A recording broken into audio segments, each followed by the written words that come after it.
Welcome to my trendy food. ఈరోజు 5 మినిట్స్లో అయిపోయే బటర్ మష్రూమ్ కర్రీని ఎలా తయారు చేసుకోవాలో చూద్దాం. స్టవ్ పైన ఒక ప్యాన్ పెట్టుకొని 1 టేబుల్ స్పూన్ బటర్ని వేసుకుందాం. బటర్ వేడైన తర్వాత ముందుగా కట్ చేసుకున్న మష్రూమ్ క్యూబ్స్ని కూడా వేసుకుందాం. వేసుకుని దీంట్లో 1 టేబుల్ స్పూన్ సాల్ట్ని జల్లుకోవాలి. జల్లుకొని నేను చూపించిన విధంగా ఫ్రై అయిన తర్వాత ఒక బౌల్లోకి తీసుకుందాం. ఇప్పుడు అదే ప్యాన్లో 4 టేబుల్ స్పూన్ల ఆయిల్ వేసుకొని కొన్ని జీడిపప్పు పలుకులు, 1 బిర్యానీ ఆకు, 4 లవంగాలు, 1 ఇంచు దాల్చిన చెక్క, అల్లం, ఒక 5 వెల్లుల్లి రెక్కలు, కట్ చేసి పెట్టుకున్న ఆనియన్స్, టమాటా క్యూబ్స్ వేసి ఒక 5 మినిట్స్ మగ్గించుకోవాలి. ఇదిగోండి ఇలా మగ్గిన తర్వాత మిక్సీ బౌల్లోకి తీసుకొని పేస్ట్ చేసుకొని తీసుకుందాం.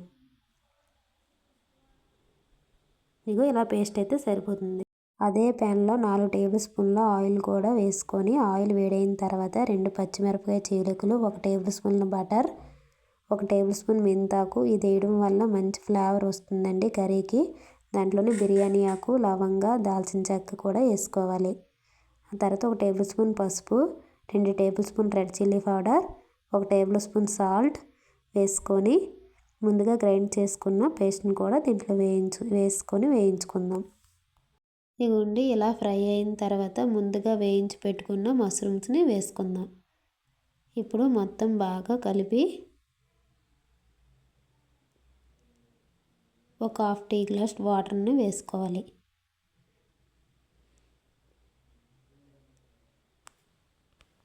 5 మినిట్స్ కుక్ అయిన తర్వాత